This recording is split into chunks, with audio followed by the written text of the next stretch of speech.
Income tax, ಪ್ರತಿಯೊಂದು ಈ ಸರ್ಕಾರಿ ಸೌಮ್ಯದ ಏನೇನು ಇವಿದಾವೆ ಇವನ್ನೆಲ್ಲನೂ ಈ ರೀತಿ ಮಿಸ್ಯೂಸ್ ಮಾಡ್ಕೊಳ್ತೀವಿ. ಪ್ರಾಸಿಕ್ಯೂಷನ್ ಅನುಮತಿ ಕೊಡೋದು ಖಂಡಿತವಾಗ್ಲೂ ಮಾನ್ಯ ಮುಖ್ಯಮಂತ್ರಿಗಳು ರಾಜೀನಾಮೆ ಕೊಡುವಂತ ಪ್ರಮೇಯನೇ ಇಲ್ಲ, ಅವಶ್ಯಕತೆನೇ ಇಲ್ಲ, ಅಂತ ಸಂದರ್ಭ ಉದ್ಭವ ಆಗದೇ ಇಲ್ಲ. ಈ ಪ್ರಾಸಿಕ್ಯೂಷನ್ ಅನುಮತಿ ಕೊಡೋದ್ರಿಂದ ಸರ್ಕಾರದ ಮೇಲೆ ಏನಾದರೂ ಪರಿಣಾಮ ಪ್ರಾಸಿಕ್ಯೂಷನ್ ಅನುಮತಿ ಕೊಡೋದ್ರಿಂದ ಸರ್ಕಾರದ ಮೇಲೆ ಏನು ತೊಂದರೆ ಆಗೋದಿಲ್ಲ. ಯಾಕಂದ್ರೆ ನಮ್ಗೆಲ್ಲರಿಗೂ ಗೊತ್ತಿದೆ ಇದು ಪೊಲಿಟಿಕಲ್ ಅಂತ. ಸೊ ರಾಜಕೀಯವಾಗಿ ಕೇಸ್ ಹಾಕಿದ್ದಾರೆ, ಪ್ರಾಸಿಕ್ಯೂಷನ್ಗೆ ಕೊಟ್ಟಿದ್ದಾರೆ, ನಾವು ರಾಜಕೀಯವಾಗಿ ಅದನ್ನ ಎದುರಿಸ್ತೀವಿ. ಸಂಸತ್ ಅಧಿವೇಶನದಲ್ಲಿ ವೇಟ್ ಮಾಡಿದ್ರು ಮುಗಿಯೋವರೆಗೂ ಧ್ವನಿ ಎತ್ತಬಾರದು ಇವೆಲ್ಲವೂ ಅನ್ನುವಂಥದ್ದು ಏನು ಇದೆಲ್ಲ ಗೇಮ್ ಪ್ಲಾನ್ ನಾವು ತಯಾರಾಗಿದ್ದೀವಿ. ಅವ್ರ ಗೇಮ್ ಪ್ಲಾನ್ಗೆ ಸರಿಯಾದ ಉತ್ತರ ಕೊಡ್ಲಿಕ್ಕೆ ಕಾಂಗ್ರೆಸ್ ಪಕ್ಷ ಮತ್ತು ಮಾನ್ಯ ಮುಖ್ಯಮಂತ್ರಿಗಳು ಮತ್ತು ಕ್ಯಾಬಿನೆಟ್ನ ಎಲ್ಲ ಮಂತ್ರಿಗಳು ನಾವು ತಯಾರಾಗಿದ್ದೀವಿ. ಅವರು ಇನ್ನೊಮ್ಮೆ ಕರ್ನಾಟಕದಿಂದ ಒಂದು ಸಂದೇಶವನ್ನು ಕೊಡ್ತೀವಿ. ಈ ಬಾರಿ ಇನ್ನೊಮ್ಮೆ ಚುನಾಯಿತ ಬಂದಂಥ ಸರ್ಕಾರವನ್ನ ಕೆಡುತ್ತಾ ಇರುವಂಥ ಮತ್ತು ಏನು ಇಂಥ CMಗಳನ್ನ ಏನು ಇದನ್ನ ಮಾಡ್ತಾ ಇದ್ದಾರೆ, ಮಿಸ್ಯೂಸ್ ಮಾಡ್ಕೊಳ್ತಾ ಇದ್ದಾರೆ ರಾಜ್ಯಪಾಲರ ಭವನವನ್ನ, ಇನ್ನೊಮ್ಮೆ ಈ ರೀತಿ ದೇಶದಲ್ಲಿ ನಡೆದ ಹಾಗೆ ಕರ್ನಾಟಕದಿಂದ ಉತ್ತರ ಕೊಡ್ತೀವಿ. ಹಾಕಿದ್ದೀನಿ, ದುಡ್ಡು ಬಂದಿದೆ. ಜೂನ್ ಜುಲೈದು ನೋಡಿ, ಒಂದು ತಿಂಗಳಿಗೆ 2400 2600 ಈ ರೀತಿ ಇದು ಇರುತ್ತೆ. ಒಂದು ಬ್ಯಾಂಕ್ನಲ್ಲಿನೇ 10 ಕೋಟಿ 11 ಕೋಟಿ ವ್ಯವಹಾರ ಮಾಡಲಿಕ್ಕೆ ತೊಂದರೆ ಆಗುತ್ತೆ. ಅಂಥದ್ರಲ್ಲಿ ಇಷ್ಟು ದೊಡ್ಡ ಯೋಜನೆ ದುಡ್ಡನ್ನು ಹಾಕ್ತಾ ಇದ್ದೀವಿ. ಎಲ್ಲೋ ತಾಂತ್ರಿಕ ದೋಷಗಳಾಗುತ್ತೆ. ನಮ್ಮ ಗವರ್ನೆನ್ಸ್ದವ್ರು ನೋಡ್ಕೊಳ್ತಾ ಇರ್ತಾರೆ. ದುಡ್ಡನ್ನು ಫೈನಾನ್ಸ್ ಬಿಡುಗಡೆ ಮಾಡುತ್ತೆ, ದುಡ್ಡನ್ನು ಕ್ಲಿಯರ್ ಮಾಡಿ ನಾವು ಟ್ರೆಜರಿಗೆ ಕಳಿಸ್ತೀವಿ. ಟ್ರೆಜರಿಗೆ ಕಳಿಸಿದ ತಕ್ಷಣ ಬ್ಯಾಂಕ್ಗಳು ಅಪ್ಡೇಟ್ ಮಾಡ್ಕೊಳ್ಬೇಕು. 2 ತಿಂಗಳದ್ದು ಹಾಕಿದ್ದೀವಿ. ಜೂನ್ ಜುಲೈ ಬಂದಿರಲಿಲ್ಲ, ಹಾಕಿದ್ದೀವಿ.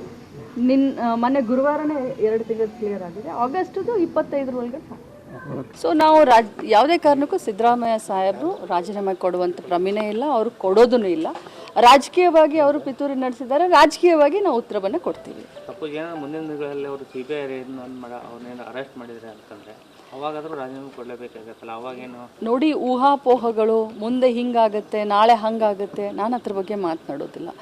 ಒಂದೇ ಮಾತನ್ನು ಹೇಳ್ತೀನಿ, ಇವತ್ತು ರಾಜ್ಯಪಾಲರ ಕುರ್ಚಿ ಆಗಿರ್ಬೋದು, ರಾಜ್ಯಪಾಲರನ್ನಾಗಿರ್ಬೋದು, ಈ ರೀತಿ BJPಯೇತರ ಪಕ್ಷಗಳ ಯಾವುದೇ ಸರ್ಕಾರ ದೇಶದಲ್ಲಿ ಬಂದರೆ ಈ ರೀತಿ ಕಾಡಿಸ್ತಾ ಇರೋದು ಸರ್ವೇ ಸಾಮಾನ್ಯ ಆಗಿದೆ. ಈಗಾಗಲೇ ನಾನು ಮುಂಚೆನೇ ಹೇಳಿದ ಹಾಗೆ ಈಗಾಗಲೇ ಒಂದು ತನಿಖೆ ನಡೀತಾ ಇದೆ. ಏನು ನಿವೃತ್ತ ನ್ಯಾಯಾಧೀಶರ ಒಂದು ಲೀಡರ್ಶಿಪ್ನಲ್ಲಿ ಒಂದು ತನಿಖೆ ನಡೀತಾ ಇದೆ. ಇನ್ನೂ ರಿಸಲ್ಟೇ ಬಂದೆಲ್ಲ ಈ ರೀತಿ ಅವರು ಮಿಸ್ಯೂಸ್ ಮಾಡ್ಕೊಂಡಿದ್ದಾರೆ ತಮ್ಮ ಸಂವಿಧಾನಿಕವಾದಂಥ ಒಂದು ಪವರನ್ನು ಅಂತಂದರೆ ಇಡೀ ರಾಜ್ಯದ ಜನ ಗಮನಿಸ್ತಾ ಇದ್ದಾರೆ. ಒಕ್ಕೋರ್ಲಿಂದ ಕಾಂಗ್ರೆಸ್ ಪಕ್ಷದ ಎಲ್ಲ ಶಾಸಕರು ಎಲ್ಲ ಮಂತ್ರಿಗಳು ಇವತ್ತು ಮಾನ್ಯ ಮುಖ್ಯಮಂತ್ರಿಗಳ ಬೆನ್ನಿಗೆ ನಿಂತಿದ್ದೀವಿ. ಅವರು ರಾಜಕೀಯವಾಗಿ ಪಿತೂರಿ ನಡೆಸಿದರೆ ನಾವು ರಾಜಕೀಯವಾಗಿ ಉತ್ತರ ಕೊಡ್ತೀವಿ. ಖಂಡಿತವಾಗ್ಲೂ ಕಾನೂನಾತ್ಮಕವಾಗಿ ಹೋರಾಟ ಮಾಡ್ತಾರೆ. ಹಂಸರಾಜ್ ಭರದ್ವಾಜ್ ಅವರು ರಾಜ್ಯಪಾಲರಾಗಿದ್ದರು, ಅವತ್ತು ಯಡಿಯೂರಪ್ಪನವರು ಮುಖ್ಯಮಂತ್ರಿ ಆಗಿದ್ದರು. ಅವಾಗೂ ಇದೇ ತರಹ ಸಮಸ್ಯೆ ಬಂದಿತ್ತು.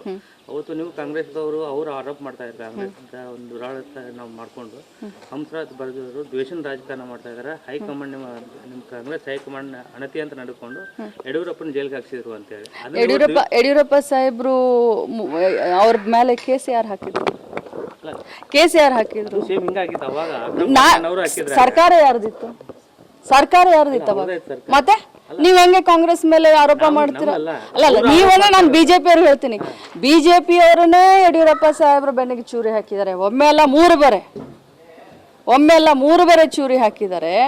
BJP ಅವರನ್ನೇ ಯಡಿಯೂರಪ್ಪ ಇಡಿ ಇನ್ಕಮ್ ಟ್ಯಾಕ್ಸು, ಪ್ರತಿಯೊಂದು ಈ ಸರ್ಕಾರಿ ಸೌಮ್ಯದ ಏನೇನು ಇವಿದಾವೆ ಇವನ್ನೆಲ್ಲನೂ ಈ ರೀತಿ ಮಿಸ್ಯೂಸ್ ಮಾಡ್ಕೊಳ್ತೀವಿ. ಪ್ರಾಸಿಕ್ಯೂಷನ್ ಅನುಮತಿ ಕೊಡೋದು ಖಂಡಿತವಾಗ್ಲೂ ಮಾನ್ಯ ಮುಖ್ಯಮಂತ್ರಿಗಳು ರಾಜೀನಾಮೆ ಕೊಡುವಂತ ಪ್ರಮೇಯನೇ ಇಲ್ಲ, ಅವಶ್ಯಕತೆನೇ ಇಲ್ಲ, ಅಂತ ಸಂದರ್ಭ ಉದ್ಭವ ಆಗದೇ ಇಲ್ಲ. ಈ ಪ್ರಾಸಿಕ್ಯೂಷನ್ ಅನುಮತಿ ಕೊಡೋದ್ರಿಂದ ಸರ್ಕಾರದ ಮೇಲೆ ಏನಾದರೂ ಪರಿಣಾಮ ಪ್ರಾಸಿಕ್ಯೂಷನ್ ಅನುಮತಿ ಕೊಡೋದ್ರಿಂದ ಸರ್ಕಾರದ ಮೇಲೆ ಏನು ತೊಂದರೆ ಆಗೋದಿಲ್ಲ. ಯಾಕಂದ್ರೆ ನಮ್ಗೆಲ್ಲರಿಗೂ ಗೊತ್ತಿದೆ ಇದು ಪೊಲಿಟಿಕಲ್ ಅಂತ. ಸೊ ರಾಜಕೀಯವಾಗಿ ಕೇಸ್ ಹಾಕಿದ್ದಾರೆ, ಪ್ರಾಸಿಕ್ಯೂಷನ್ಗೆ ಕೊಟ್ಟಿದ್ದಾರೆ, ನಾವು ರಾಜಕೀಯವಾಗಿ ಅದನ್ನ ಎದುರಿಸ್ತೀವಿ.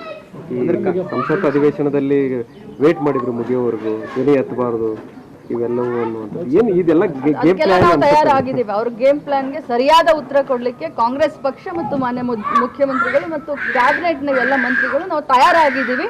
ಅವರು ಇನ್ನೊಮ್ಮೆ ಕರ್ನಾಟಕದಿಂದ ಒಂದು ಸಂದೇಶವನ್ನು ಕೊಡ್ತೀವಿ. ಈ ಬಾರಿ ಇನ್ನೊಮ್ಮೆ ಚುನಾಯಿತ ಬಂದಂಥ ಸರ್ಕಾರವನ್ನು ಕೆಡುತ್ತಾ ಇರುವಂಥ ಮತ್ತು ಏನು ಇಂಥ ಸಿ ಎಮ್ಗಳನ್ನು ಏನು ಇದನ್ನು ಮಾಡ್ತಾ ಇದ್ದಾರೆ, ಮಿಸ್ಯೂಸ್ ಮಾಡ್ಕೊಳ್ತಾ ಇದ್ದಾರೆ ರಾಜ್ಯಪಾಲರ ಭವನವನ್ನು, ಇನ್ನೊಮ್ಮೆ ಈ ರೀತಿ ದೇಶದಲ್ಲಿ ನಡೆದ ಹಾಗೆ ಕರ್ನಾಟಕದಿಂದ ಉತ್ತರ ಕೊಡ್ತೀವಿ. ಹಾಕಿದ್ದೀನಿ, ದುಡ್ಡು ಬಂದಿದೆ.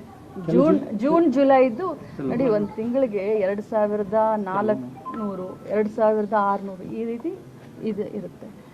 ಒಂದು ಬ್ಯಾಂಕ್ನಲ್ಲಿನೇ 10 ಕೋಟಿ 11 ಕೋಟಿ ವ್ಯವಹಾರ ಮಾಡಲಿಕ್ಕೆ ತೊಂದರೆ ಆಗುತ್ತೆ. ಅಂಥದ್ರಲ್ಲಿ ಇಷ್ಟು ದೊಡ್ಡ ಯೋಜನೆ ದುಡ್ಡನ್ನು ಹಾಕ್ತಾ ಇದ್ದೀವಿ. ಎಲ್ಲೋ ತಾಂತ್ರಿಕ ದೋಷಗಳಾಗುತ್ತೆ. ನಮ್ಮ ಗವರ್ನೆನ್ಸ್ದವ್ರು ನೋಡ್ಕೊಳ್ತಾ ಇರ್ತಾರೆ. ದುಡ್ಡನ್ನು ಫೈನಾನ್ಸ್ ಬಿಡುಗಡೆ ಮಾಡುತ್ತೆ, ದುಡ್ಡನ್ನು ಕ್ಲಿಯರ್ ಮಾಡಿ ನಾವು ಟ್ರೆಜರಿಗೆ ಕಳಿಸ್ತೀವಿ. ಟ್ರೆಜರಿಗೆ ಕಳಿಸಿದ ತಕ್ಷಣ ಬ್ಯಾಂಕ್ಗಳು ಅಪ್ಡೇಟ್ ಮಾಡ್ಕೊಳ್ಬೇಕು. 2 ತಿಂಗಳದ್ದು ಹಾಕಿದ್ದೀನಿ. ಜೂನ್ ಜುಲೈ ಬಂದಿರಲಿಲ್ಲ, ಹಾಕಿದ್ದೀನಿ. ಮೊನ್ನೆ ಗುರುವಾರನೇ 2 ತಿಂಗಳು ಕ್ಲಿಯರ್ ಆಗಿದೆ. ಆಗಸ್ಟದು 25 ಒಳಗಡೆ ಸೊ ನಾವು ಯಾವುದೇ ಕಾರಣಕ್ಕೂ ಸಿದ್ದರಾಮಯ್ಯ ಸಾಹೇಬರು ರಾಜೀನಾಮೆ ಕೊಡುವಂಥ ಪ್ರಮೇಯ ಇಲ್ಲ, ಅವರು ಕೊಡೋದೂ ಇಲ್ಲ. ರಾಜಕೀಯವಾಗಿ ಅವರು ಪಿತೂರಿ ನಡೆಸಿದ್ದಾರೆ, ರಾಜಕೀಯವಾಗಿ ನಾವು ಉತ್ತರವನ್ನು ಕೊಡ್ತೀವಿ. ಸಪೋಸ್ ಏನೋ ಮುಂದಿನ ದಿನಗಳಲ್ಲಿ ಅವರು CBI ಅವ್ರನ್ನೇನು ಅರೆಸ್ಟ್ ಮಾಡಿದರೆ ಅಂತಂದರೆ ಅವಾಗಾದರೂ ರಾಜೀನಾಮೆ ಕೊಡಲೇಬೇಕಾಗತ್ತಲ್ಲ, ಅವಾಗೇನು ನೋಡಿ, ಊಹಾಪೋಹಗಳು, ಮುಂದೆ ಹಿಂಗಾಗುತ್ತೆ ನಾಳೆ ಹಾಗಾಗುತ್ತೆ, ನಾನು ಅದ್ರ ಬಗ್ಗೆ ಮಾತನಾಡೋದಿಲ್ಲ. ಒಂದೇ ಮಾತನ್ನು ಹೇಳ್ತೀನಿ, ಇವತ್ತು ರಾಜ್ಯಪಾಲರ ಕುರ್ಚಿಯಾಗಿರ್ಬೋದು, ರಾಜ್ಯಪಾಲರನ್ನಾಗಿರ್ಬೋದು, ಈ ರೀತಿ BJPಯೇತರ ಪಕ್ಷಗಳ ಯಾವುದೇ ಸರ್ಕಾರ ದೇಶದಲ್ಲಿ ಬಂದರೆ ಈ ರೀತಿ ಕಾಡಿಸ್ತಾ ಇರೋದು ಸರ್ವೇ ಸಾಮಾನ್ಯ ಆಗಿದೆ. ಈಗಾಗಲೇ ನಾನು ಮುಂಚೆನೇ ಹೇಳಿದ ಹಾಗೆ ಈಗಾಗಲೇ ಒಂದು ತನಿಖೆ ನಡೀತಾ ಇದೆ.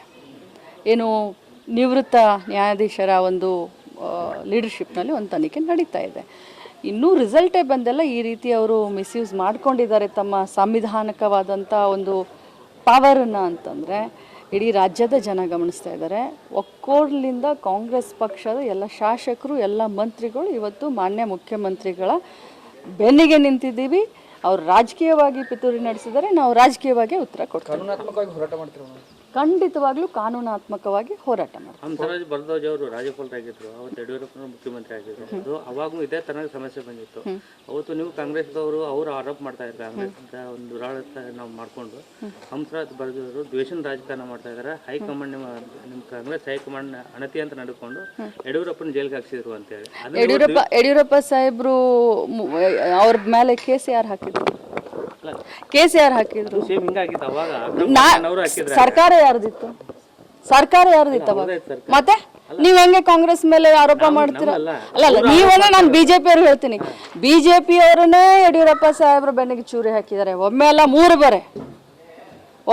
ಮೂರು ಬರೆ ಚೂರಿ ಹಾಕಿದ್ದಾರೆ.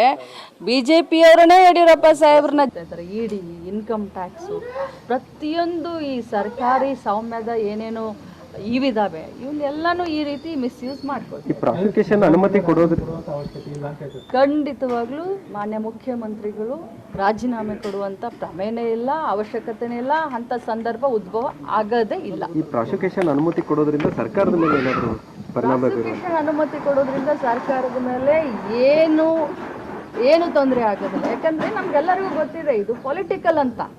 ಸೊ ರಾಜಕೀಯವಾಗಿ ಕೇಸ್ ಹಾಕಿದ್ದಾರೆ, ಪ್ರಾಸಿಕ್ಯೂಷನ್ಗೆ ಕೊಟ್ಟಿದ್ದಾರೆ, ನಾವು ರಾಜಕೀಯವಾಗಿ ಅದನ್ನ ಎದುರಿಸ್ತೀವಿ.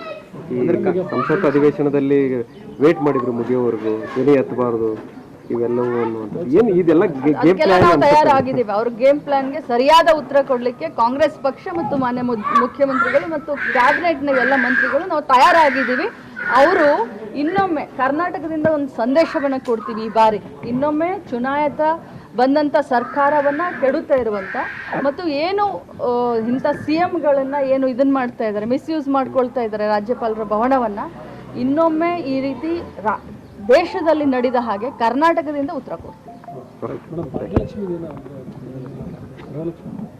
ಹಾಕಿದ್ದೀನಿ, ದುಡ್ಡು ಬಂದಿದೆ.